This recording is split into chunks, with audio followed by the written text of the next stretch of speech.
সবচেয়ে বড় অর্জন হচ্ছে নিঃস্বার্থতা। সবচেয়ে মূল্যবান হচ্ছে আত্মপ্রভুত্ব, নিজেকে নিয়ন্ত্রণ করা। সবচেয়ে বড় গুণ অন্যদের সেবা করতে পারা। সবচেয়ে বেশি ধৈর্যের ফল হল নম্রতা।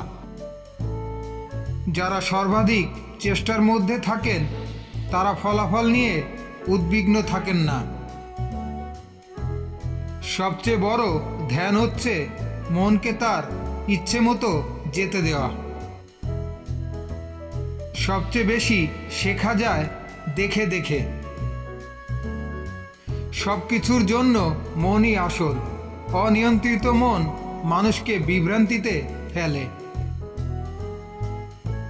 ঘৃণা ঘৃণা দিয়ে থামে না, শুধুমাত্র ভালোবাসাই ঘৃণা বন্ধ করতে পারে। শান্তি ভেতর থেকেই আসে, বাইরে এটি অনুসন্ধান করো না। জীব হত্যা, চুরি, মিথ্যা এবং নেশা থেকে বিরত থাকা হলো প্রজ্ঞার পথ। আমার দর্শন তোমরা গ্রহণ করবে কেবল যুক্তি দিয়ে, বিচার করে, কেবল আমার প্রতি শ্রদ্ধার কারণে নয়।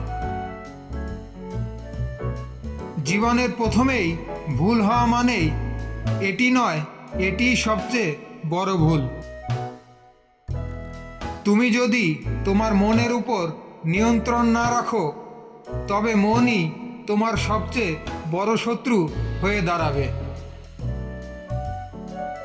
জন্ম নেয়া ভাগ্যের ব্যাপার, মৃত্যু হওয়া সময়ের ব্যাপার, কিন্তু মৃত্যুর পরেও মানুষের মনে থাকা কর্মের ব্যাপার।